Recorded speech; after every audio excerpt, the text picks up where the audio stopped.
नमस्कार, मैं हूं अखिलेश पांडे और आप देख रहे हैं सी न्यूज भारत। वक्त हो चुका है न्यूज आवर का। गोंडा जनपद के पयागपुर नौबस्ता थाना वजीरगंज स्थित रामेश्वर नाथ धाम में हर वर्ष 27 से 29 जनवरी के बीच जनहित मेले का आयोजन किया जाता है, लेकिन इस बार कोरोना के खतरों के बीच इस आयोजन को सीमित रूप में आयोजित किए जाने का फैसला किया गया है।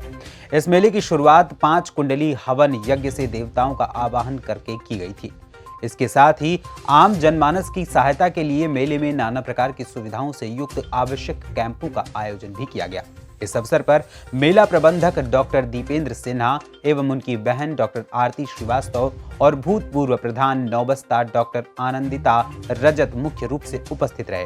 इस मौके पर हमारे संवाददाता इंद्रेश कुमार श्रीवास्तव ने जनता से बातचीत की। आइए देखते हैं ये पूरी रिपोर्ट। ये तो रहा औद्योगिक प्रशिक्षण, जहाँ 3 दिवसीय प्रशिक्षण चल रहा है। और एंजॉय की बात करें और यहाँ के लोगों को सुविधा की बात करें कि हर प्रतिवर्ष मेले में क्या क्या सुविधाएं मिलती थी और अब की बार क्या नहीं मिल पा रही है, इस चलते हैं गांव वालों के बीच में। और हमारे यहाँ एक बैठे हुए हैं भाई साहब, इनका शुभ नाम जानेंगे। संदीप कुमार पांडे। अच्छा, ये मेला आपकी बात फीका चल रहा है कोविड के चलते, तो इस पर आपका क्या कहना है?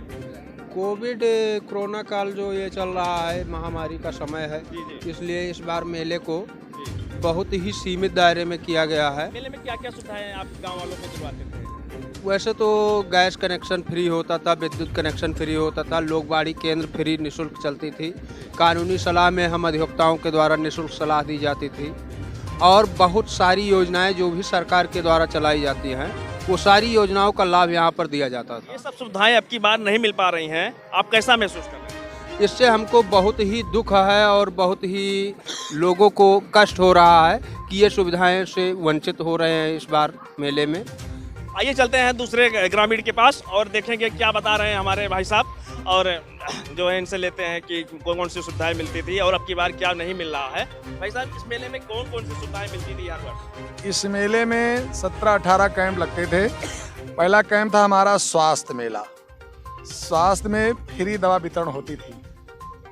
उसके बाद में गैस कनेक्शन फ्री होता था, बिजली कनेक्शन लोगों का होता था, बिजली बिल जमा होता था, बैंक के बीसी लोग यहाँ पे लगाते थे, और झूले छोटे बड़े सब झूले आते थे। सहायता दी गई है, एजुकेशन बेनिफिट दिए गए हैं, और साथ में बिजली के कनेक्शन कराए गए हैं, विद्युतीकरण कराया गया है।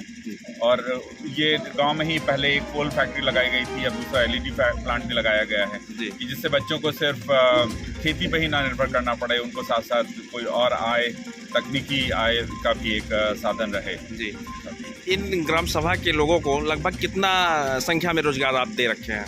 तो इस समय लगभग कुल मिला के लगभग 100 के करीब लोग 100 से ऊपर जुड़ चुके हैं जी। और इस साल उद्देश्य है कि करीब 250 लोग। 100 की बात हम अगर करें तो क्या 100 पोल फैक्ट्री में है कि LED फैक्ट्री में है कि फाउंडेशन फैक्ट्री में है? हाँ, तो फाउंडेशन फैक्ट्री, LED फैक्ट्री मिला के करीब 125 से 130 लोग हो चुके हैं। क्या लक्ष्य आपका? लक्ष्य यही है कि जैसे आप बात करते हैं, सब लोग बात करते हैं चाइना बहुत डेवलप्ड है, तो चाइना में क्या हुआ है, गांव में सिर्फ खेती से किसी का काम नहीं चलता है, खेती के साथ और कोई एक इनकम का स्रोत होना चाहिए। तो हमारा उद्देश्य यही है कि उद्योग यहाँ गांव में आए और उससे खेती के अलावा और भी एक रोजगार का माध्यम मिले। अगला कौन सा ऐसा वर्ष होगा आपका लक्ष्य पूरा हो जाएगा? तो जैसे इसी साल ये लक्ष्य है कि NIPL में LED प्रोडक्शन करीब 15 लाख तक पहुंच जाए। तो उसके बाद फिर हम और भी मशीनें यहाँ पे ला रहे हैं। परसों ही एक नई मशीन यहाँ आ रही है जी, और इस साल पूरी नई नई मशीनें आती रहेंगी। उस मशीन से क्या फायदा लोगों को मिलेगा? तो उससे ये होगा कि जो LED के अंदर के पुर्जे थे वो भी यहीं बनने लग जाएंगे जी। और साथ साथ और भी इलेक्ट्रॉनिक्स के टॉयज हैं, सोलर पैनल्स हैं, सोलर पंप्स हैं, इन सब का भी निर्माण यहीं गाँव में ही होने लगेगा।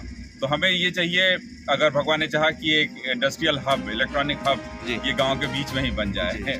औद्योगिक विलेज बनाएंगे आप, एक इंडस्ट्रियल विलेज बनाएंगे। हाँ, क्या नाम परिचय आपका? हमारा नाम doctor Dipendra Sinha, engineer by training, also chief trustee of RN Sinha foundation. Thank you sir. Gonda से सी न्यूज संवाददाता इंद्रेश कुमार श्रीवास्तव की रिपोर्ट। फिलहाल इस खबर में इतना ही। देश दुनिया की तमाम खबरों के लिए देखते रहें सी न्यूज भारत।